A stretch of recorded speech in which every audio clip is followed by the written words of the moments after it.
No, but that was during the war. Oh, tell me about that. Well, I got called up to go in the army, and I didn't want to go in the army. I made the application to go in the navy. Anyway, they looked over that and they gave me the medical to go in the navy, but I failed the medical. What was wrong with me? I'd had an accident with my left leg 3 years before that, and I was fit and well, but they examined me so well that they said, you've had a popped fracture on that leg, which I did. But he said, you didn't tell us about it. I said, well, I'm all right now. It's a long while ago. I've got no problems. I go swimming. But they said, no, when you're getting called up for a medical, you must be absolutely A1. Nothing wrong with it. And your leg could give out any time. So I failed the medical. But I was so upset. I said, I must do something for the war effort. So the only thing I could think of was getting a job on the railway, which I did, and I worked on there all during the war, night work at Broad Street. And it was lovely, the best 5 years of my life. Night work, 5 years on Broad Street was lovely. That was nice. What did you do? What was your job? A porter.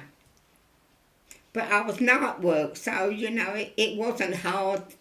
It didn't appear to me to be hard. Just used to go along with the trolley, and if it was something too heavy you couldn't lift, well then, because there was 2 women and 2 men, you were like a little gang on your own.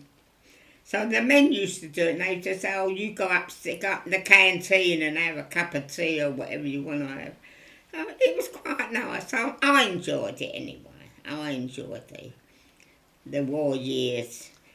And when the warning was on, the bombs was dropping, you felt safe because you was underground. There. So it was terrible, but... But did you see any of... when the Blitz was on, you must have been on the edge of all of that. Did you actually see any of the firebombing and that sort of thing? Yes, you did see it, but it's like everything else. You get used to it. It becomes a way of life. The warning would go and you think, oh, all right, I'll go in the shelter or I'll go home, whatever you want to do. If the warning would be going 8 o'clock in the morning, I'd just be finished work and I'd go home, go to bed and cover myself over and hope for the best. That's all you could do. What else could you do? Unless you went down the tube. No, I never went down the tube. Never. I'd done night work the time the war was on. And you just get on with your life. It's like in every country like there is in the world today. Terrible things are going on, but people survive in their own way. I think so anyway. It's just... Because if you worry about every detail, this might be that might, you do nothing. You might as well lay down and die. Try and get on with your life the best way you can. I think so, yeah. I can't say that I've not enjoyed my life, because I have. It's been hard. I think, though, it was harder when I was a child than when I was an adult. Tell me a bit about your childhood in Very, very... Very poor, very poor. There was only me and my mother, and she had to go to work, and I'd go to school, and my grandmother used to look after me. But when I used to come out from school, there used to be a place in Hoxton that they used to give to poor children a free dinner. I forget what it was called. It was some sort of mission, but they were very, very kind to the poor children. Now, I think it was named after... I think it used to be called something like Daddy, I suppose. I don't know how the name, used to call it Daddy Burton's. So whether it was a lord of some description, I'll never know. But whoever he was very, very kind. Very kind. We used to go in there and get a cooked dinner every day. 7 days a week, if you wanted it, was there. Yeah, Daddy Burns used to go. I don't know what their dinner was. It always seemed to me, looking back, that it was mincemeat. It was never a roast. Never a roast, but it was always like mincemeat, mash, or a stew. It was always good, always very good, and they were very kind, and you always knew you had plenty to eat. You could have 2 portions if you wanted it. Yeah. So your mother was finding it quite hard. So anyway, my mum worked hard. She did, God rest her soul. She was dead and buried at 62. She was 62 when she died. She used to go work in the cardboard box factory.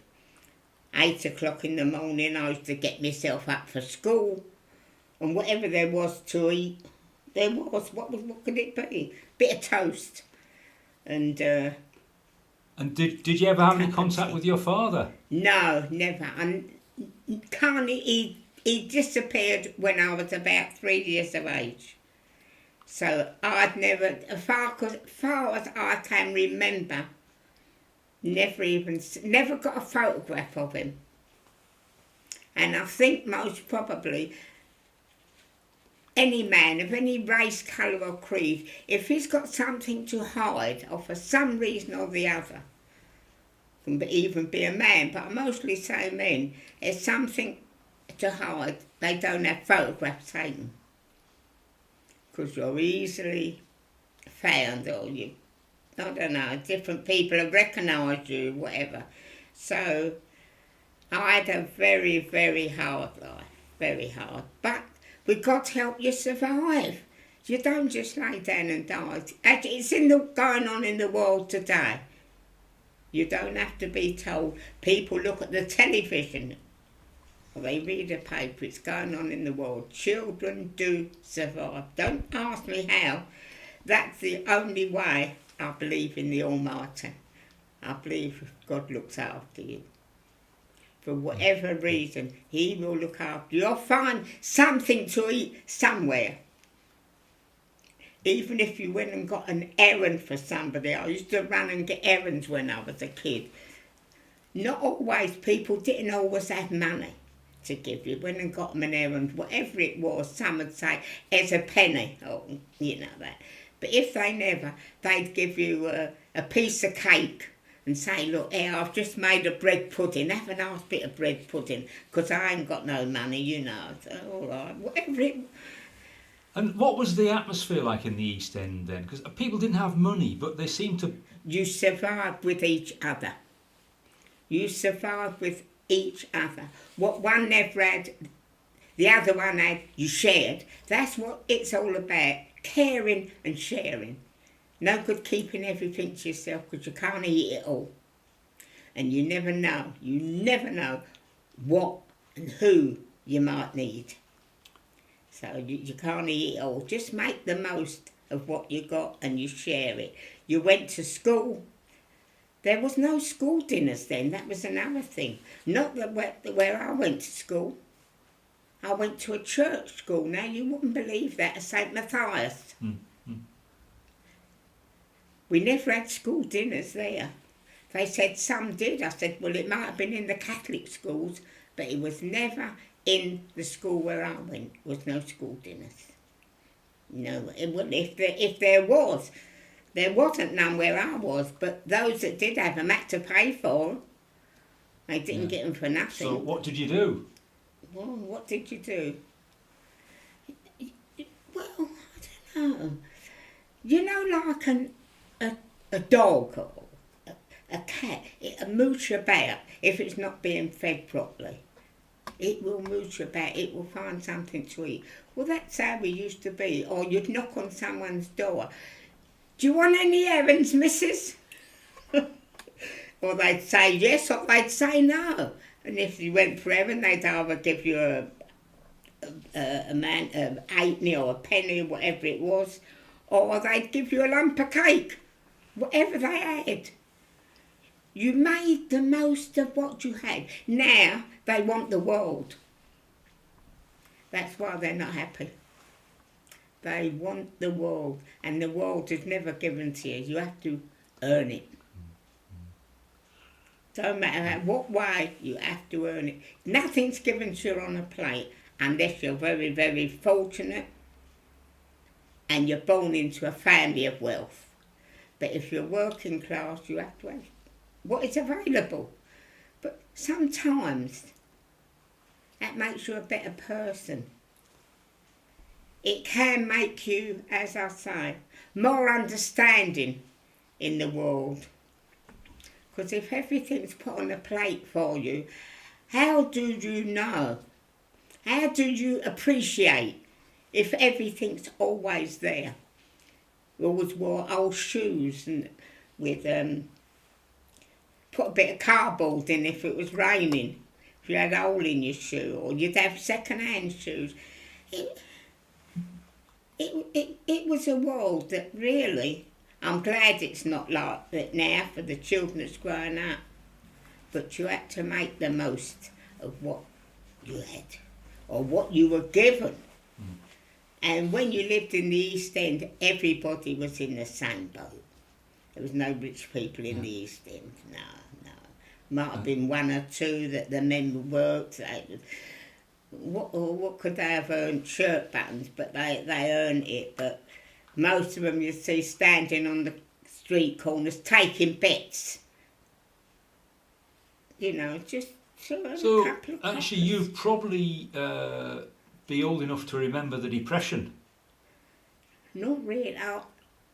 Well, then if I am, I don't remember it. It probably didn't affect the Dockland and London as much as the North, where it was industrial. I think it didn't hit London that badly. No, I couldn't speak on that because I suppose not having no brothers and no man in my life that I can't.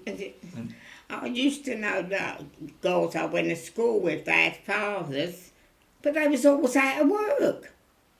Because a lot of the dock work was casual; it wasn't full time. No, it wasn't. They just picked who when the jobs. You had to be up the front, and you'd get picked out. They'd call them out with it because they done that in my husband's time when he worked in the docks for years. So it didn't alter there. I think it's altered a lot now over the years. Or they don't do it now. It's a different. So tell me how did your parents meet? Was your father... My father came over in the last World War. Not this war, as you know, because you know how old I am, don't you? I was born in 1918. So what am I, 94 this year? So he came over in that war, which was the 1914 to 1918 war. And where was he from? Barbados. From Barbados. Don't remember him. Do not remember him. Not even a photograph of him. But my mother always said that I was the image of him. Because I was nothing like my mother. Nothing. You'd never think that it was my mother because she was... well, I'm not big, but she was... I know like some women are tiny, but that's how she was. She was always barely 5 foot and very blonde. So I was nothing like him, nothing whatsoever. So it must have been quite unusual at that time. It was terrible. My mother used to tell me she got beaten up. So it's not like now.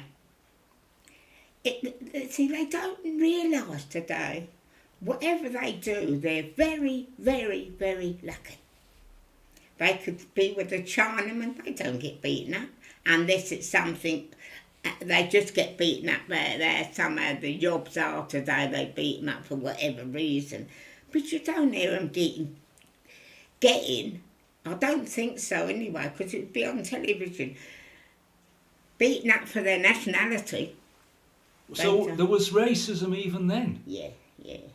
You don't, I remember when I was very young, as I say, living in Brick Lane, you can say, but where the Jews used to get beaten up. It's a changed world today. So your mother was obviously in love with your father. Yeah. And it must have been difficult in that community. Absolutely difficult. Absolutely. And I think most probably that's why he went. Whether he went back to his own country or whether he went somewhere else in England, that I don't know. She never knew and I never knew, because she never had a death certificate to say he was dead, because she never got a widow's pension. All she had, and she had it buried with her, and I could always get a copy of it if I wanted to, for whatever reason. She had a marriage lines and she used to say, I'm going to be buried with him. I was always married. And I would say, oh, that's what you want, have it. So that's what I've done. She must have missed him terribly. Well, I suppose she did, because my mother was quiet. I do not, in any shape or form, take after my mother. And that is sad, really. But I suppose it's meant to be, because my mother was quiet. And it don't always pay to be quiet, because you can get really put upon and sat upon. You really can. But you can't help the nature you're born with, no more than you can help being born with blue eyes or brown eyes. That's your character. That is you. I mean, if I was quiet, very quiet person, they'd think I was ill, because I'm not of a quiet disposition. But I think... And did your mother talk about how she missed your father? No, never. She never must have talked about it. Felt about it inwardly. Yeah, never talked about it. She was never really a happy soul. Never. She was never really a happy soul. I think she always felt that she'd been neglected, you know. That's why I never gave my mother, I can honestly say with my hand on my heart, I never gave my mother no grief. I never gave her no worry. None. I used to say, when you grow up, girls, they go out, I'd say where I was going. And if I was going anywhere, perhaps just 5 minutes, I'd say, can I bring my mum to the party? She can sing, which she could. They used to say, yeah, of course you can bring her, you know, but she would never go, because she was not a good mixer. Only with her own kind, the women she worked with, you know. But I don't know. And where did she work, Kit? She worked in Bethnal Green, in a place, it's still got the same name, Church Row. There was in Hackney Road, she worked very local, because she used to come home to dinner. I think it was a box factory, she had a hard life. That's why she got at the age, if she began to get not well at 60, and she died at 62. And she always felt she had nothing to live for anymore. But she used to say to anyone, I was her daughter, that's my daughter. And she used to always say, at the end of that, the best daughter in the world. And I always remember that. And I used to say, you're the best mother in the world. Which I always said to everyone, and that's my daughter. She's the best daughter in the world. Because to give your mother grief, I think, is terrible. But now they give it to them, have kids with this one, that one, or they get married, then they come back to their mother. I think that is terrible. I would never, ever done it to my mother. And I think the reason being, as well, I think she had enough to put up with, without me adding to it. No, never. I think. Did she visit you in Gascoigne House? Did she know about Gascoigne House? Yes, she came to me up there. Yes, she did. Tell me about your first memories of Gascoigne House when you arrived. What was it like? Who were the people there? When I first moved to Gascoigne House, as I said, number 117, next door to me, 160, would, believe it or not, they were Jews. And they were so afraid. They were very, very nice people. And anyway, naturally, you must meet them eventually. If you come out only one day, you've got to see them. Anyway, come out, and I said to her, oh, hello, what's your name, you know? Because I, personally, am very outgoing. I would speak to the King of England and think nothing of it. But I think this is your upbringing. Do you know that? You know, some children are very quiet. Like some are very noisy. Some have got a lot to say, and some, it just depends. But I was made to speak up.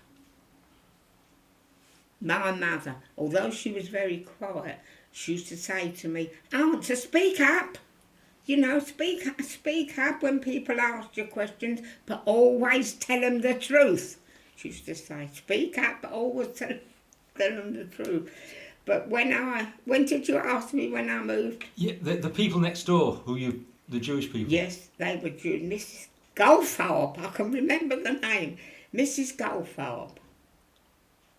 She had 2 boys. One was David. I can't remember the other one's name.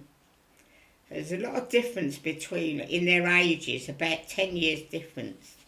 And they were both very, very clever. And very nice to me. She used to call me in and give me a bit of, eat with us, eat with us. Very, very nice, extremely nice people. And as time went on, I went to both them boys' weddings.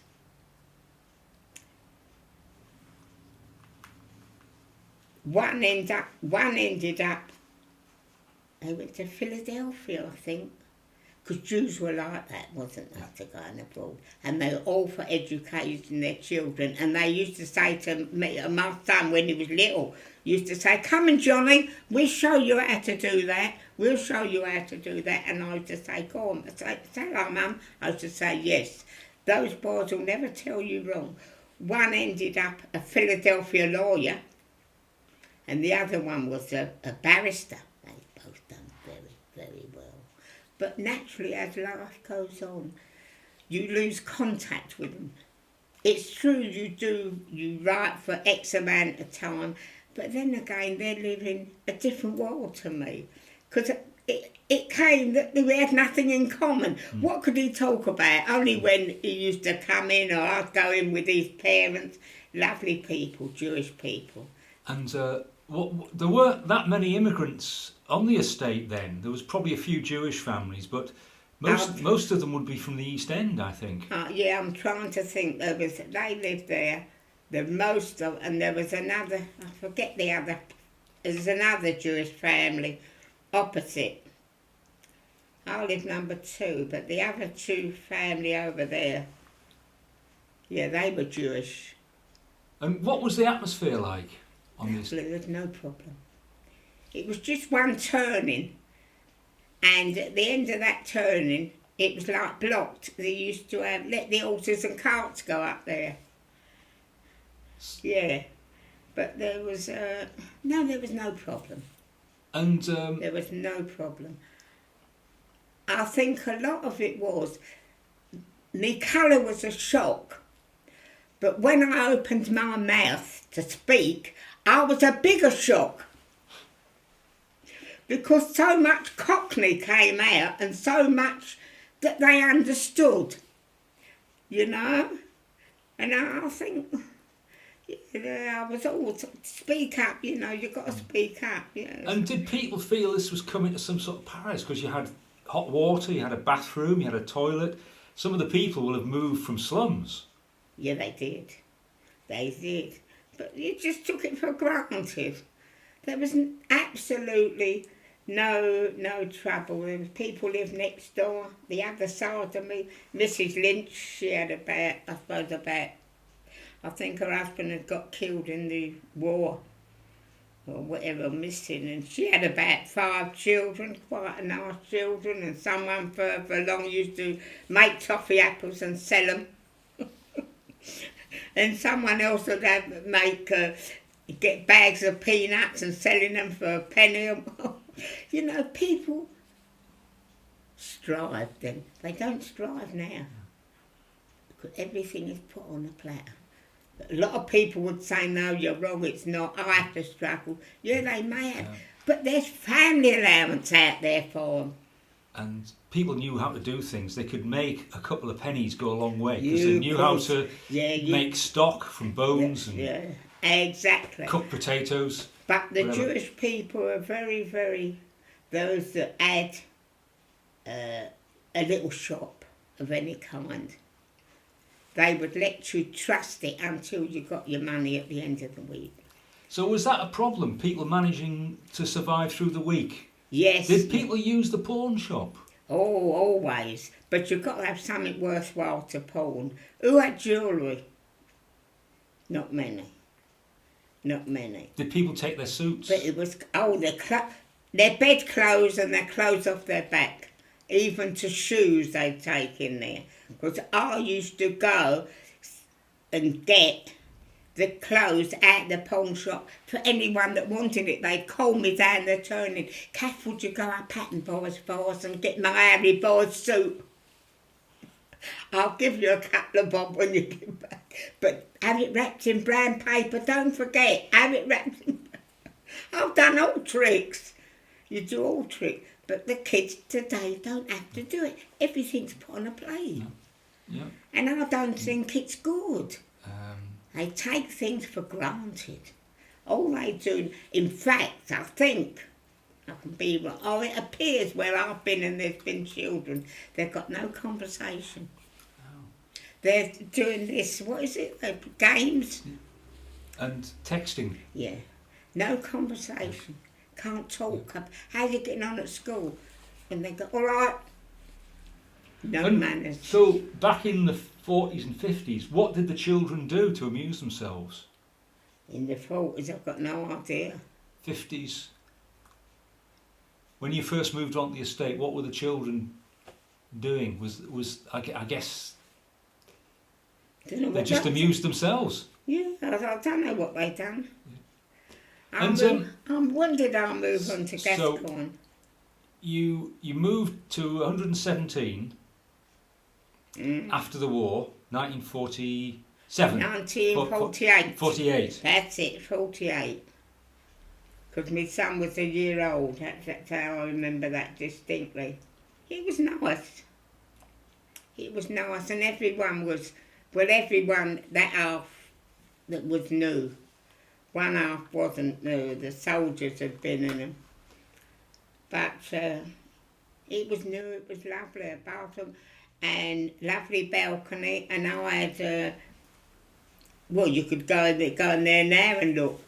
117 I lived, and it had lovely double balcony, and it had a French door, a window and a French door in the bedroom as well as the living room.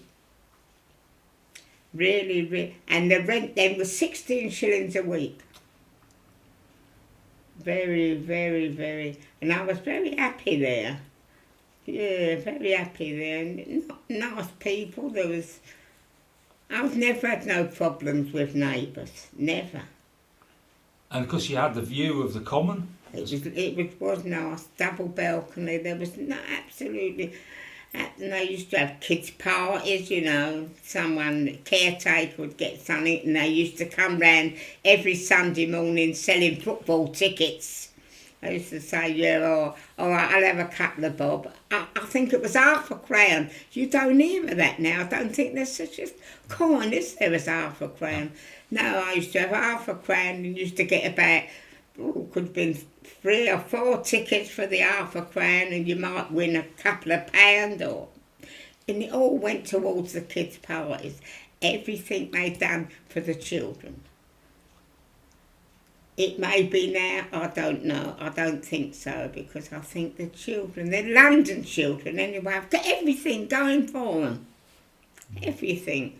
I don't know whether that's good or not good. I can't say. And your main work was to do with children.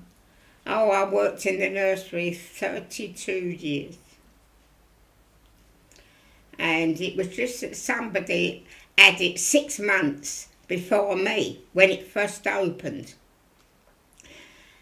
And she had children herself.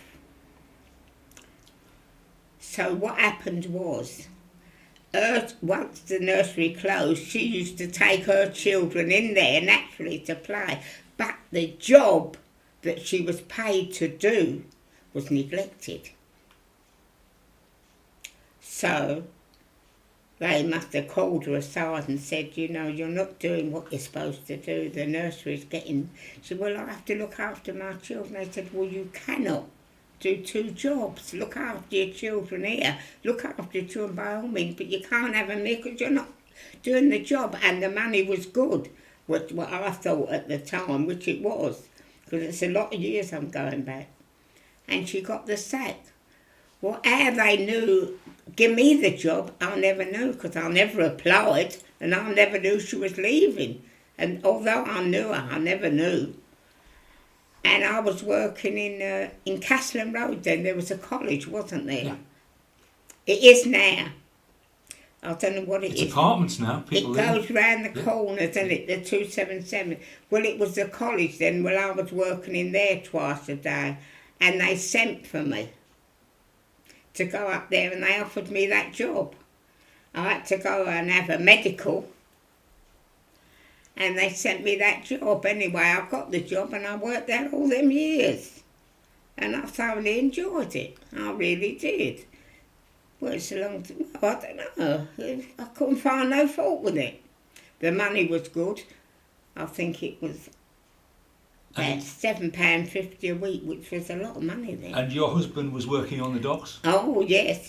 So I was pretty comfortable.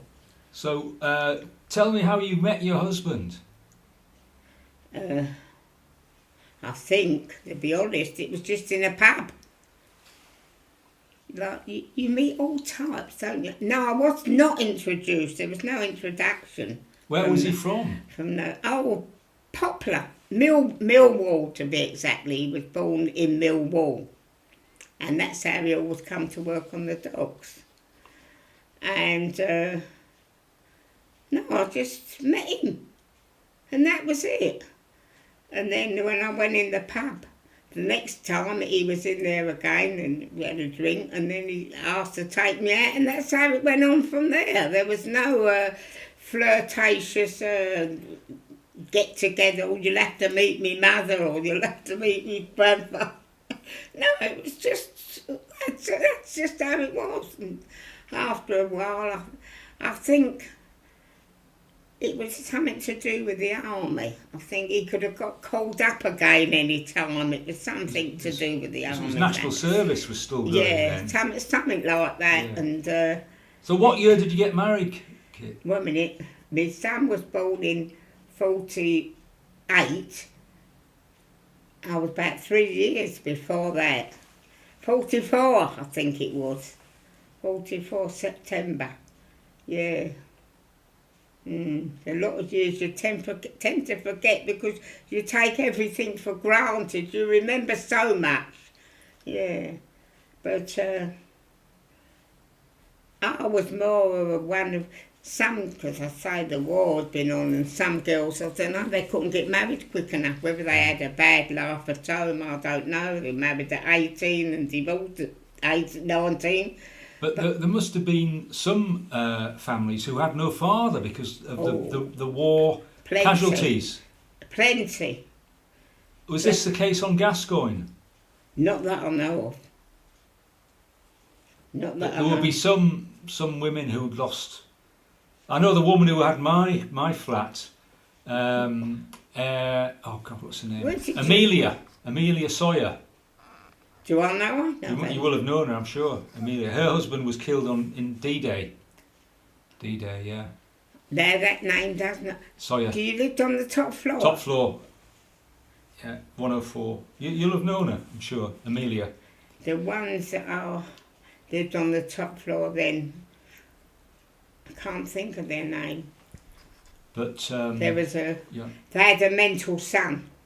I just told you he threw the cats over the top. Can't remember his name. But so your husband had regular work at the docks. Oh, yes. It was only if they was on strike. Yeah. That was always, which was very, very often. But as I say, I was glad and thankful of my job that I had on the council. £7. So you're employed by the council? The LCC. Yeah, as it was then. Yeah, as it was. And what was the general aspiration then? Did people think about the future? When you first moved into Gascoigne, did you think about you being there for the rest of your life? Sort of thing. Did you think this was it? This was home? No, I always wanted to move. I do. I've got deep down in me a wandering lust. I'd like to always see. I can't stay in. I find it a problem. I could go anywhere in the world. I could pack and go. I think that is how I was born. That is in me. But I've never really done it. I've only naturally been on holidays. I've been abroad on holiday, but I don't know. I am, the word I'm going to use, I am not of a contented nature. You're a bit restless. Yeah. Although I live here, I could always find fault. I can never be deep down happy. I'm only happy when I'm out. If I lived in Buckingham Palace, it wouldn't make any difference. I must go out. Funny that, isn't it?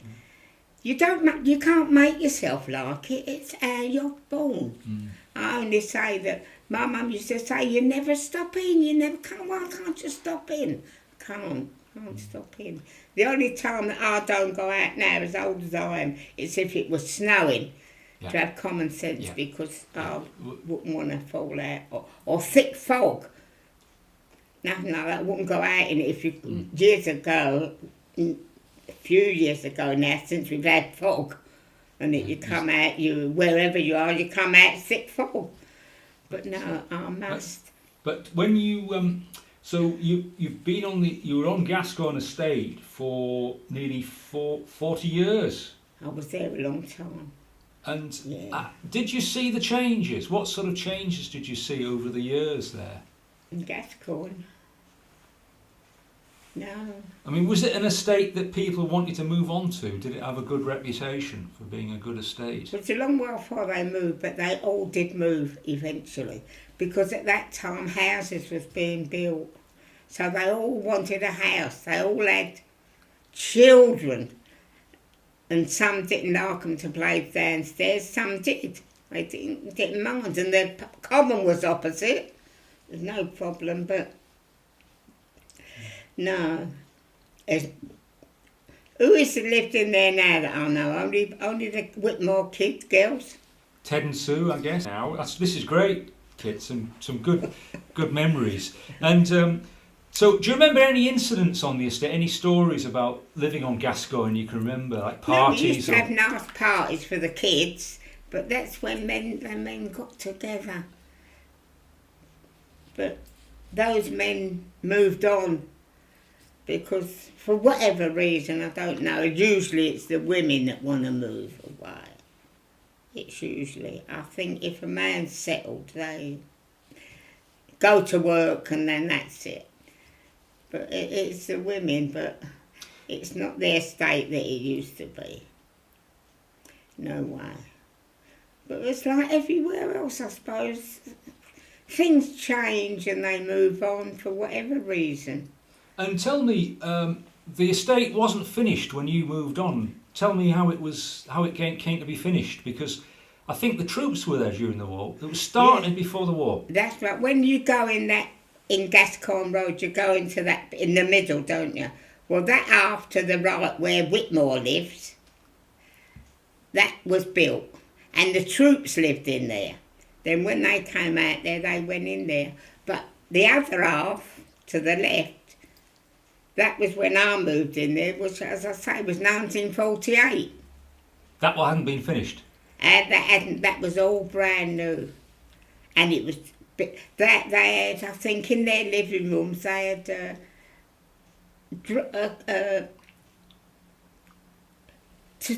I don't know what they call it. No, it wasn't cupboards. It was a slide along door somehow.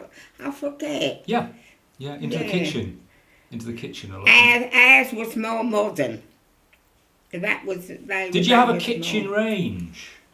No. Some of them had kitchen ranges. Yeah, that was the old ones. Yeah, no, ours was absolutely modern, up to date. You could have what you liked, an electric cooker or a gas cooker. There was no problem. There was none. It was really, really, really nice. In fact, I think they had a big pamphlet they used to have out. Gascoigne House, that bit, was a showpiece. Because I'm saying, how long ago was that? As I say, I moved in there in 1948. Now, that's a long time ago. So it was really a showpiece. They used to have big pamphlets out of it for people to look at. It was really lovely.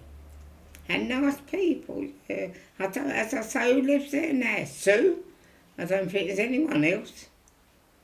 Mrs. Higgins and all them, and Miss Alfred's, and the Greta lived on the top, and quite a lot of people. They've all moved. And where did most people work? Was there one place where people worked, or did they work all over, the men and the women? They worked all over, but I think a lot of them, the women anyway, worked in Lesnia's.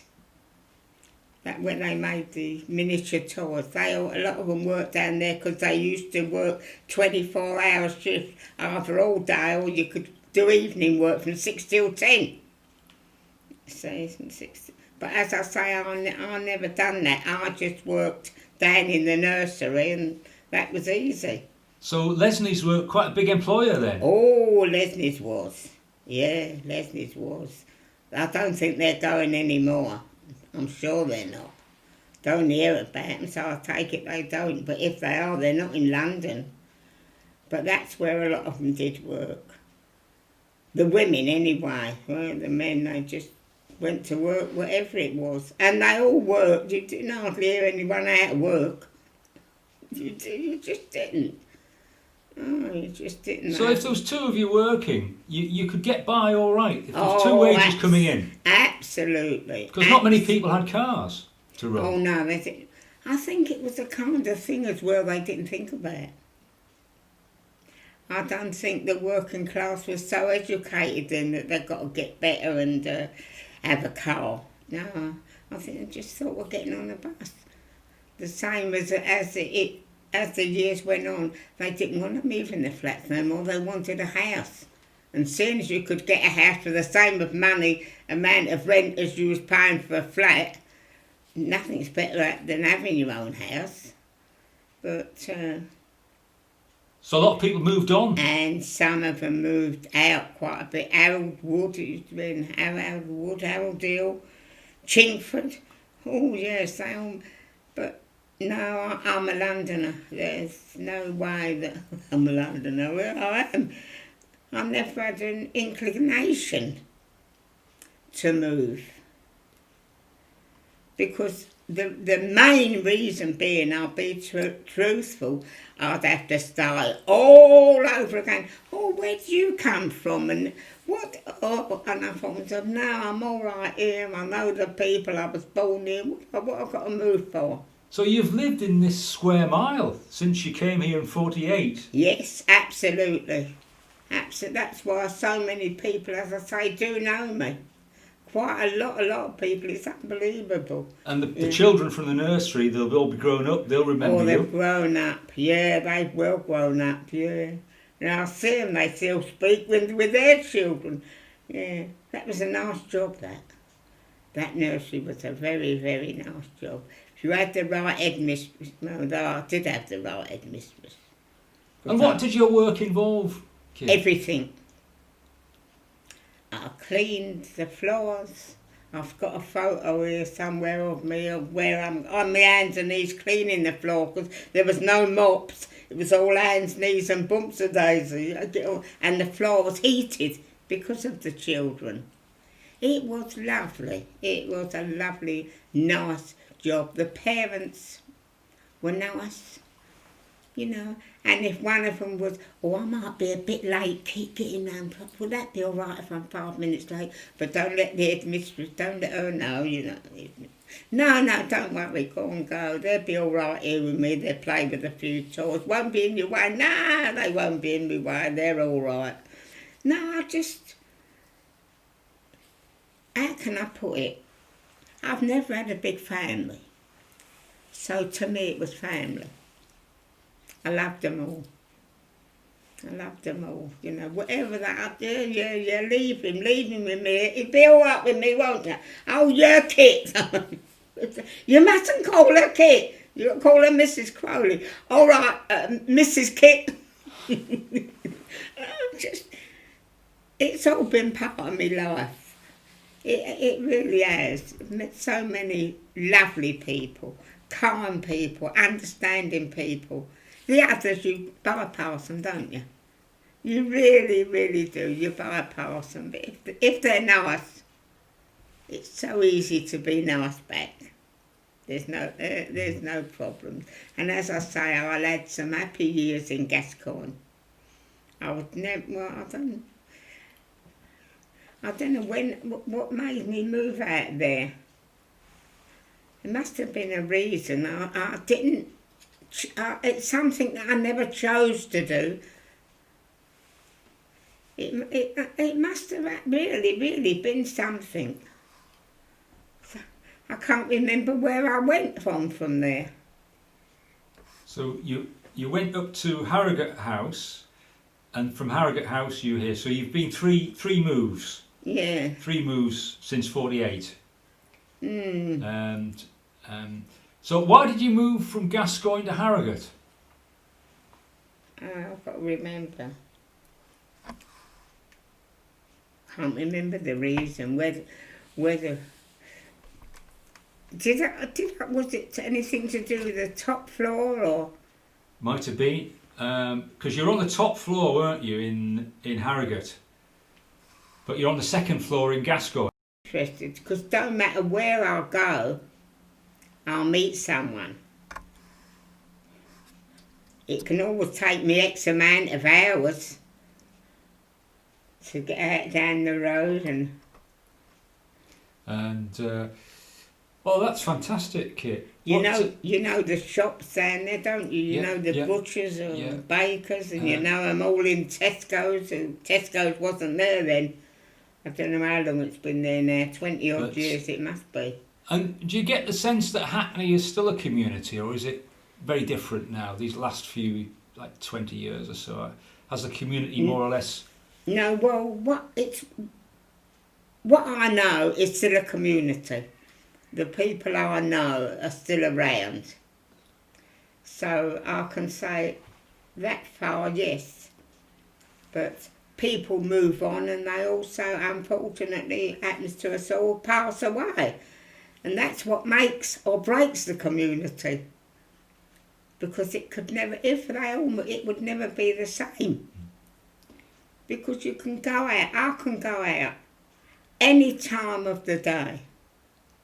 And I bet I would meet, the time I got to Tesco's, at least 4 people that I know well to speak to. There is still around that community. If you don't want to talk, you don't talk. It's up to you. But I've found the community still the same, yeah. I could never honestly say up in the Tesco, didn't see a soul I know. No. Fantastic. I don't know. And, well, that's tremendous, Kit.